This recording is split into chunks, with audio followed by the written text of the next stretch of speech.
Saya sering mengikuti pengajian Buya di YouTube, di channel Telegram, di IG maupun grup FB. Semua saya ikuti. Ada ayat yang sering Buya kutip, walladzina jahadu fina lanahdiyannahum subulana. Orang-orang yang mengikut, yang meniti jalanku, kata Allah, lanahdiyannahum subulana. Pasti akan saya tunjukkan jalan-jalannya. Artinya Allah akan membukakan pintu-pintu untuk kesuksesan menuju Allah. Di sini yang ingin saya tanyakan, apakah secara implisit maupun eksplisit dalam ayat ini menunjukkan bahwa Allah membuka pintu kewalian bagi siapa saja yang berusaha secara bersungguh-sungguh? Itu yang pertama. Jadi gini, wallahu yahtassu birahmatihi may yasha. Untuk mencapai tingkat maqamat tertinggi sebagai kekasih Allah min auliyaillah itu ada banyak jalurnya. Ada yang melalui upaya pendidikan, ya, mencari mursyid, latihan. Ada yang ujuk-ujuk juga ada. Hari ini masih jadi pelacur, besoknya jadi wali. Seperti Rabi'ah al-Adawiyah, hari ini masih jadi preman, besoknya jadi wali, namanya Umar bin Khattab.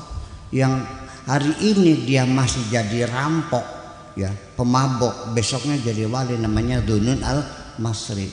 Ada, itu namanya al-jazab, jadi artinya dicerowok balangnya, ya, tanpa proses. Itu yahtassu bi rahmatihi may yasha. Tetapi yang semacam itu tuh jangan ditiru, paham nggak?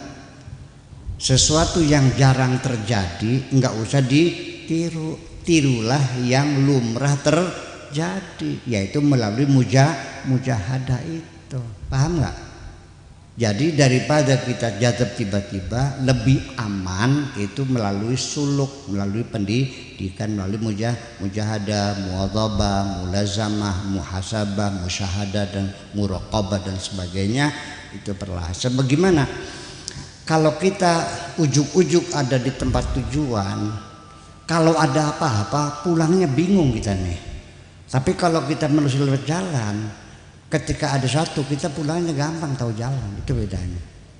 Nah, hanya saja nanti di sini kesulitannya bahwa adakah mursyid di tanah Jawa sekarang? Ada. Di mana? Ya cari aja sendiri. Di mana ya nggak tahu, cari aja sendiri. Ya kan gitu. Seperti Nabi Musa juga sama, suruh belajar berguru sama Nabi Khidir. Di mana? Ya cari aja sendiri. Jadi ada nggak? Ada. Di mana? Ya silakan. Nah, nanti juga bertemu dengan seorang mursyid yang bisa membimbingmu, itu juga nanti kebetulan juga ujung-ujungnya. Seperti saya nanya, ada orang nanya, Buya punya jarum nggak? Punya. Di mana? Di hutan. Bisa ketemu nggak? Sulit kan? Tapi ada nggak? Ada. Saya masukkan ke kedebogan pisang, truk, biar dibawa sih nggak bakal ada. Jadi sangat tersembunyi sekali. Nah, sehingga di situ ada aqwal ulama salihin bahwa apabila Allah menghendaki engkau bisa berkenalan dengan Allah, maka Allah akan memberikan peluang kamu bisa berkenalan dengan orang yang sudah kenal dengan Allah.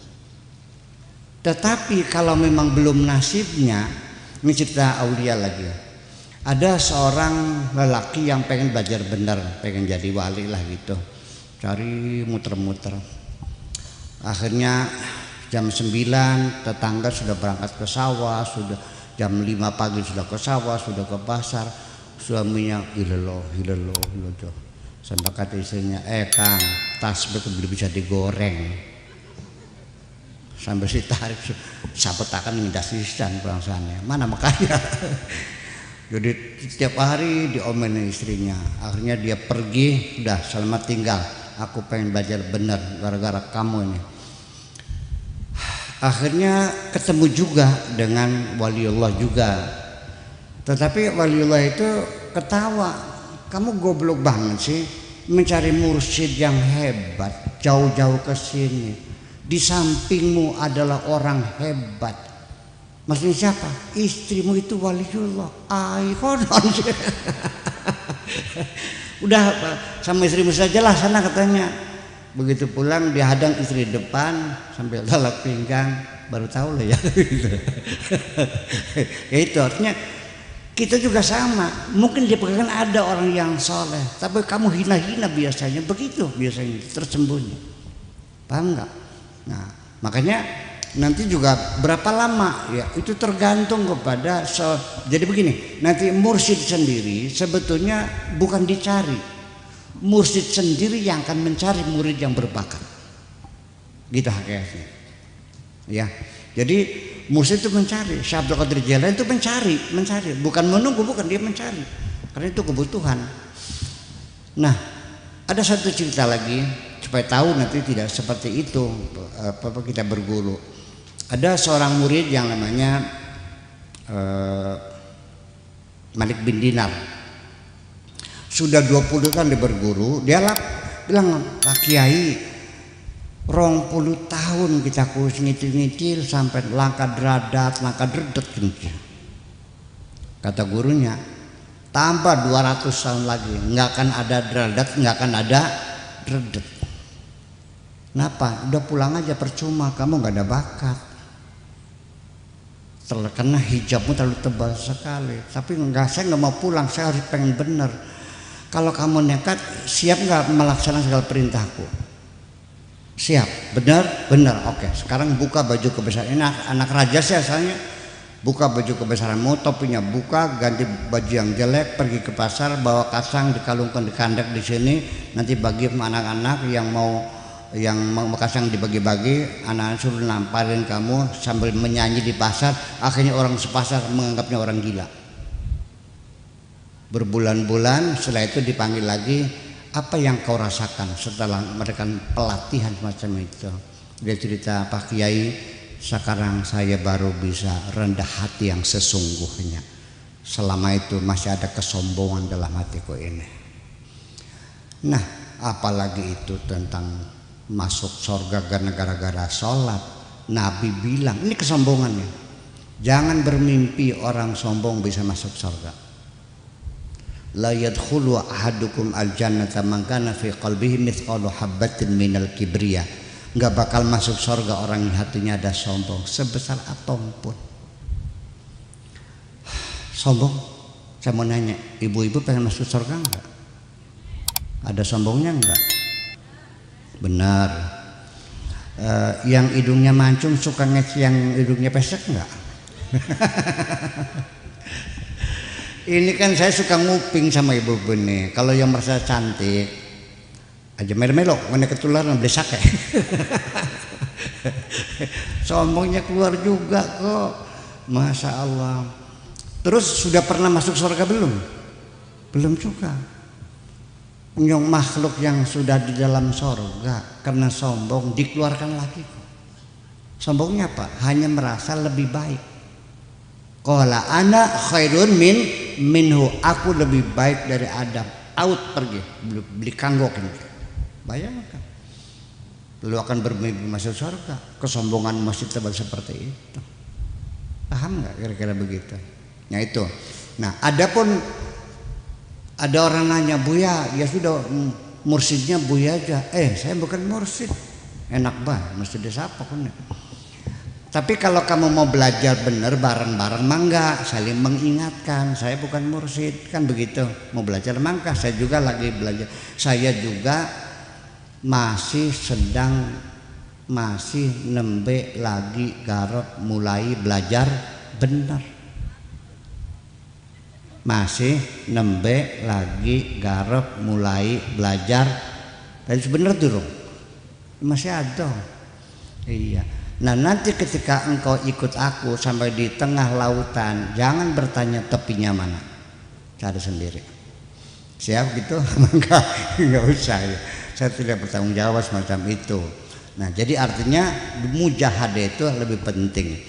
Kenapa namanya mujahadah? Kata al-juhdu, jadi ada kesungguhan, ada kesungguhan. Nah itu saya peribahasa udah sabrak-abrak alam dunia, manjada wajada, manijtahada wajada, segala macam. Mujahadah itu artinya bekerja keras. Fina untuk mencari Allah akan ditemukan. Nih ibu-ibu sekalian, Allah memberikan hidayah saja ini bermacam-macam, kita nggak bisa menebaknya. Ada orang yang melakukan zakatnya bertobat, iya, langsung masuk masjid, dia mewakafkan dirinya untuk masjid, sehari-hari ngepel masjid, ngangsu masjid, membersihin sejadah masjid, karpet masjid sehari-hari, dan meninggalnya hari Jumat, orang sedesa nyolati semuanya. Ada di sini, saya tahu kok. Tetapi kita kan ada Arab syndrome.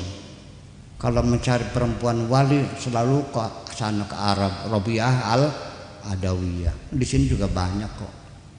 Ya, preman yang jadi wali, Sudrun Al-Masri jauh. Di sini juga banyak preman yang tatoan menjadi orang baik kok. Betul nggak Bu? Iya, kita sama juga. Jadi begini aja lah. Sebetulnya mah janji-janji Allah itu lanahdiyannahum itu sudah dapat kita yakini dari sisi bahasa Arab. Dia lamnya lam apa namanya, lam taukid, maknanya pasti. Lanahdiyannahum, nunnya nun apa, nun taukid. Taukid apa? Taukid sakilah, berarti dua nun. Lam satu, nun dua, berarti tiga. Pasti masih nggak percaya juga. Nah di sini yang jadi masalah, kadang-kadang yang menyebabkan kita menjadi gagal karena di tengah perjalanan muncul kegamangan, ragu-ragu, bisa tak beli, ya beli kan? Iya, jadi kayak wong ngitung tekek kah? Tekek rejeki, tekek blai, tekek rejeki, tekek blai sudah. Jadi ngitungnya beriben, tekek rejeki, tekek rejeki, tekek rejeki, tekek rejeki. Bisa enggak? Bisa enggak bisa. Pokoknya bisa. Jadi ini artinya keyakinan dalam diri kita jangan goyang sedikit pun. Sampai titik darah penghabisan, aku harus bisa. Allah pasti menolongku. Nah, dari mana kita punya keinginan yang begitu kuat? Kalau kitanya mengandalkan kemampuan yang ada pada diri kita, di ujungnya kita akan meragukan kemampuan kita. Tetapi kalau kita bergantung kepada yang maha kuasa, apa yang harus Anda ragukan? Itu aja. Nah,